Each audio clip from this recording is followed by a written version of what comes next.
Good morning. Thank you very much for your kind invitation to participate in this meeting. And thank you very much to Merck also for the sponsorship to this Congress. This presentation is about the evolution of artificial intelligence in reproductive medicine, which is a very hot topic because nowadays we see how AI is starting to be used in many different areas in our life. This presentation is sponsored by Merck. So what is artificial intelligence? Well, basically we can say that it is the simulation of human intelligence processes by machines, right? And in a more broader concept, we could say that it is the use of certain technology to mimic some cognitive functions which are usually associated with human intelligence, like to see, to understand, to respond to spoken or written language, analyze data, make recommendations, etc., etc. So artificial intelligence is let's say a very big concept, and under the umbrella of artificial intelligence there are other types of technologies like machine learning, deep learning, etc., which are using the similar technology. But as I said, the artificial intelligence is a much broader concept which includes all these other technologies. The main benefit when it comes to the use of artificial intelligence is that with the use of this technology, we are able to use to analyze a wider range of data, because literally can use millions and millions of data that otherwise for humans would be impossible to analyze. It is faster when it comes to decision making.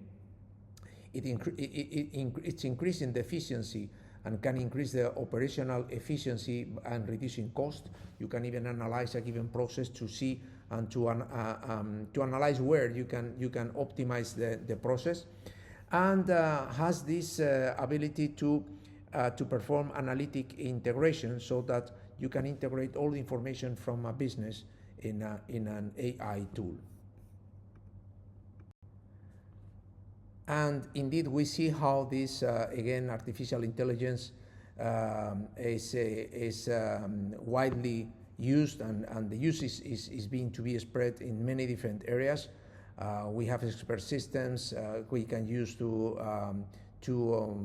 we can use AI for natural language processing, speech recognition, machine vision, and of course, healthcare is one of the areas where the artificial intelligence is starting to be prominent, and the use is starting to be really generalized. And in particular, in the field of reproductive medicine, we are starting to see a huge interest, as we can see, and it is proved not only with the existing tools that we are going to see later on in reproductive medicine, but if you have a look to the papers published about the topic of artificial intelligence in reproductive medicine in the last years, you can see how from the year 2018 approx, the number of papers is being exponentially increased every year. So the most common use of AI in reproductive medicine is done for outcome prediction. So one of the questions that we have always when we have a patient, the patient is how likely it is, in my case, for me to succeed. And then all these tools can help us to improve, theoretically at least, as we'll see, the outcomes, and can help us to give a better prediction for the patient. So there are tools currently available to assess the fertility for a patient. We can take all this information from a patient, and then several tools can give us prognosis for the patient. If we feed the system with the clinical parameters, with the information about the ovarian reserve, sperm parameters, uterine evaluation, endometrial evaluation, etc., can give us a prediction about the case. Not only that, we have tools that we can use to predict or the starting dose and how the protocol for the IVF stimulation should be or can be optimal for a particular case. We can use it to schedule the monitoring and the workflow during ovarian stimulation, again to optimize not only the clinical outcome but the cost also. We can use it for follicular monitoring with these tools for automatic measurement and count of the follicles. We can use it also to assign the best day for the trigger to predict the best outcome in terms of number of mature eggs with a higher quality. We can use it also to predict the ovarian response in all the cases, so that we can more or less arrange the lab for the workload. There are tools to evaluate the quality, which is can be particularly useful for egg freezing in fertility preservation, to predict the embryo quality, euploidy, implantation, etc. So we are going to have a review of some of these tools. So this is one of these tools, and I'm not bringing the tool just because I'm saying that this may be useful, or I want you to see the methodology, what they've done, because this is the idea which stays behind most of the tools, generally speaking. So what they did, they tried to analyze and see if they could train an AI system as if it was an embryologist, and adding clinical data to try to predict if they could predict or select the best embryo for the embryo transfer, so that to select the embryo with the highest chances for implantation. Because when we see an embryo, right, and we see the embryo in the videos, for the human eye, we cannot see the thousands of variables that an AI tool can identify, right? So this is the basic behind it. The AI is able to analyze a huge set of data that we cannot, because our perception is very, very limited. So what they did, basically, they took a set of almost 10,000 embryos, right? The vast majority of them, they had generated unknown pregnancies, but they had the video. So they had a video for the embryos who were generating the pregnancies, and then they feed this AI tool with these videos. Then they add another layer of information, which were these 31 clinical factors, right? And they put together to the AI to develop this tool to predict later on with the embryos before the embryo transfer, to see which ones were able to implant. At the same time, they separate another set of videos to be analyzed by embryologists, right? And then to compare with the algorithm. This is the scheme of the description about what they did. So basically, they developed the AI tool, and then they compare with 13 senior embryologists in terms of the pregnancy prediction. And surprisingly, the AI tool was more precise, if you want to predict the ability of the embryo to implant. And the difference was statistically significant, which is very, very important in perhaps the most important conclusion on this paper. There are some other tools also intended to predict embryo ploidy, to identify the euploidy of the embryos. Still, we can say that the outcomes are not really very high, 65 to 74% sensitivity and specificity, but it is not very high. But perhaps in the future this may improve. Of course, the gold standard still is PGTA, but the advantage of this AI tool is that it is not invasive and should be cheaper. Other applications for artificial intelligence in ART for patients, we have apps. These apps can feed take the data from our HIS system to give the patient all the instructions about the medication, the reminders, and not only that, can even predict and she can have these tools, these predictive tools, to understand about her case and about her chances of success. The same prediction tools we can use from the clinical point of view. For us, we can use the tools to predict the starting dose, to optimize the collection, to optimize the embryo selection, and of course to make this financial cost analysis so that we can optimize the processes in our clinics. If you search a bit on the internet, you will find a lot of tools. I've said include some examples here, but in my opinion, the drawbacks, because not everything is for free, and it comes at a price, of course. And the drawbacks of this of the use of AI nowadays is, in my opinion, the most important one is the cost. Most of the platforms, most of the tools that we can use and that are available are coming at a cost, which is, I mean, it's an additional burden for the patient, and still we are not sure about if this is going to be useful really and can make a difference in comparison with the traditional way of working, right? So that's the main issue. Another problem is that many of these platforms have been developed with different population that may not be applicable to your practice. So I'm not pretty sure that this is something that we are ready to use in the routine clinical practice, to be honest. Some of the techniques that we've implemented and we are using on a routine basis is the use of AI, which is included in the new scan machines as a tool to make the automatic count and measurement for the follicles. Almost everything in one scan can be done very easily.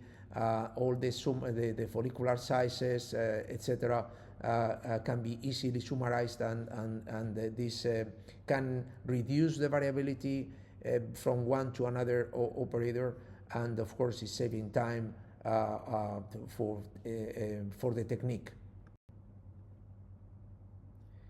But perhaps the most promising, and for sure the sector or the area in which we are going to see more improvements in the next years, is the use of or the application of AI and robotics. And going where? Going to the full IVF lab automation, right? Till now we have some tools which are doing several processes separately, like for example this ICSI robotics that you can see here. It is basically a robot which is doing the ICSI automatically based on the AI tool. So the AI identifies, the sperm is taken by the operator. They're improving this step also, so that can be taken by the AI. And then the robot is doing everything. It's doing the ICSI and completing the procedure. So, as you see here, aligns the oocyte and proceeds with the automatic injection in the oocyte. So the claim of the developers of this technique is that it can help to reduce the variability from one embryologist to the other, or even in the same embryologist can reduce the variability sometimes when, particularly in very busy practices. The way in which the embryologist is doing the first case may not be the same than the 5th, the 6th, or the 7th case at 4 or 5 p.m., right? So the use of AI and robotics to automate certain processes in the lab may help to enhance the results. So you see how the ICSI is completed, successfully completed, and by the way, there are babies born now with these eggs coming from the ICSI done by the AI tool.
And the process or the project now is to develop a full automated IVF lab, so that artificial intelligence can be applied from in many different steps of the process, from the patient workup, even the transvaginal egg retrieval. There are some companies working on a model to do it through robotics. The IVF ICSI, all the process in the lab, right? Even the freezing. There are some tools to automate the egg freezing for egg preservation or any other clinical use. The embryo transfer, and of course, as I mentioned, on cryopreservation also. So AI and robotics will change the way in which we understand and the way in which we see the IVF lab nowadays. So, and can anyone have their own AI platform? Well, I would say yes, because the thing is that the different now it's becoming cheaper. It is becoming more accessible. It is becoming easier to develop AI platforms, right? But still, it's a challenge because it needs time, you need funding, and you need data, right? So these are the three main challenges when it comes to develop your own AI platform. The advantage is that by using your own data, you may have a better tool to predict the outcomes in your own population. And the steps are drawn here, right? These are the different steps, usually as a schematic design, let's say, to develop an AI tool. But as I said, the main drawback, in my opinion, is the cost, even though it is starting to be cheaper, but still is very expensive, and time. Most of the times we don't have time, and we have to rely in a specific team or externalize with a company to perform these type of tools. What is most important, in my opinion, when we consider about this, what we can say, the transition to artificial intelligence, is that the new performance or the new standard, right, should improve the clinical outcomes, the workflow, and the information level for both the patient and the practitioner, the providers, right? So I think that these are the most important points in the application. So if at the end we succeed in achieving these targets, that means that the application of AI is successful and useful. Because now we are in this transition, the transition to AI, and it is something similar to what happens when we did the transition from paper to the electronic medical record, right? Now it is the transition from electronic medical record to AI, and this is going to have, in my opinion, a much stronger impact in our practice for many different reasons. And it is not only from our point of view. I guess that you all have got experience of having a patient coming to the clinic and then making questions, or questioning sometimes even your answers, because they had some type of consultation with Dr. Google, and then they are trying to, let's say, argue with you. But the thing is that, in fact, Google is not a doctor, right? It's not a doctor, but we have now other tools that can perhaps become a doctor. So Google for sure is not a doctor, but what about ChatGPT? Google is not an AI tool, it's just a search engine, as you know. Whereas ChatGPT is an AI tool, very powerful, right? Which, as an example, has managed to pass the US medical license exam, and even the law and the business exams. So it's a very powerful tool. And not only as we can say, when it comes to the technical answers, even for the empathy. Here in this graphic, you can see one study where they compare the responses given by the physicians and they compare with the responses coming from ChatGPT. They give them to the patients and then they ask which ones were better for the patient, from the patient's point of view. And amazingly, the questions from ChatGPT were preferred for the patients. They were classified as very good in a more extent than the patients, their answers from the doctors. And the same happened when you compare about the empathy, right? The patients found ChatGPT responses more empathetic than the responses coming from the doctors, with a huge difference. And generally, if you look at this, the preference for the patients were 80% for the ChatGPT responses versus 21% for the doctor's answers, which is, in my opinion, very, very significant. And going back to Dr. ChatGPT, or to see if ChatGPT can be a doctor or can be a specialist in reproductive medicine, if you try to make some questions to this tool, you will see how the high quality and the good content of all the answers. Like, for example, which investigations would you recommend for a 30-year-old infertile woman? Well, you have a very well structured response with all the main points, and if you go one after the other, you cannot say that it is very complete. It is really very, very complete. Nothing really important missed. Another question, like, can you summarize the reasons for having a high DNA fragmentation in your sperm, which is a bit more complex? And again, the answer is amazing. It includes absolutely everything: oxidative stress, infections and inflammation, age. Everything is there. It's providing very, very high quality.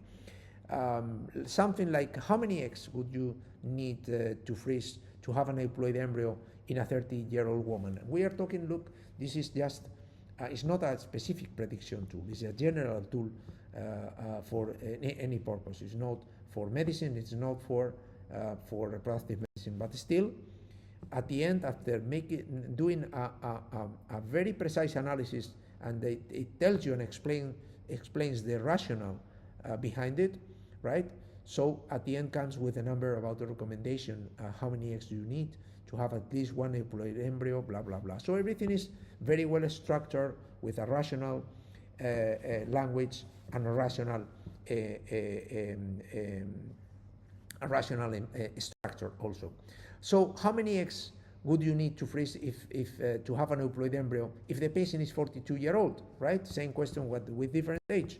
Again, this makes an analysis and comes with another number, right? You need a higher number and explains perfectly everything. So seems that even ChatGPT, without the need of more specific tools, I would say that could be. I don't know if he could gain the license as reproductive medicine, but for sure it's a serious, or can be a serious competitor, but at the same time can be a serious ally, right? We can use this tool and we don't have to think that this is a threat for us. On the contrary, as happens with other things, we have to put them in our side and use in our favor and not against.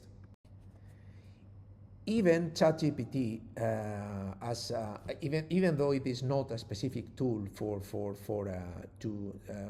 designed to be used in healthcare, right? If you try to take, for example, some medical records, you upload or you feed that GPT with a given case, and you can try. You feed with some records, some reports, some pieces of information that you have in your file, images, and you put them all together and you ask him to make a summary of the report, the recommendations, etc. Makes a quite decent case summary with medical history, with all the summarizing all the findings in previous IVF attempts, given even evidence-based recommendations, right? So this can be even a way of working. Of course, this report has to be later on reviewed by an expert before releasing a medical report. But again, this is just one example for you to see how this can be used in your favor as a tool. And we cannot consider the use of AI in medicine as a threat. There are some concerns about the ethics in the use of AI, like, for example, the bias and unfairness in the AI algorithms. So depending on how they've designed, they may discriminate certain type of population. What about the data privacy and security, transparency and accountability? What about the informed consent? I mean, in which extent we do have to take the patient consent to share some data for these tools as far as they are anonymized? What's the role of AI in the genetic selection and perhaps in the design of the selection of design babies in the future? So all these points are, or of course the point of the autonomy of the patient, right, which is very, very important. All these are ethical concerns which are coming with the AI. And like happens with any other technology, we will find a way to manage with them for sure. And I will finalize my presentation with a SWOT analysis of the use of AI in reproductive medicine. In my opinion, the most important strength is that enhances the accuracy of diagnostic tests and helps to reduce the inter-observer variability. As opportunities, of course, there's a huge range of potential uses for AI, and particularly with the use of our data in the electronic and medical records, we are going to see very important changes in the next years. The main weakness, in my opinion, is that some studies have reported inconsistent performance with some of these tools. When you do an analysis, the consistent is not perhaps the best one. And some of the biomarkers, non-invasive biomarkers, they've been proven to have a limited value. The main threat, I think it is the limited availability, because it is the cost. It is coming at a cost. So for now, for the time being, the high cost together with the questions about the performance is what doesn't justify the extensive use of AI. But we have to think that we are in an embryonic period. So very soon this is going to boom, is going to be generally used in all the ART clinics, for sure. And that's why in the take-home messages, I highlighted all the cans and may, right? Because it can enhance embryo selection, can help to personalize fertility treatment, may improve sperm selection, can develop data-driven predictive models, assist, of course, nowadays the genetic screening and reduces the risk, can improve the laboratory efficiency, but can reduce costs.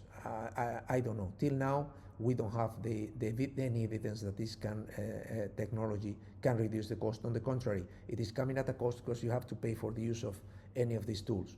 So, but as I said before, AI will continue to evolve with ART, and I'm pretty sure that some fantastic things are going to come in the next years. Thank you very much for your attention, and again, thank you very much for your kind invitation.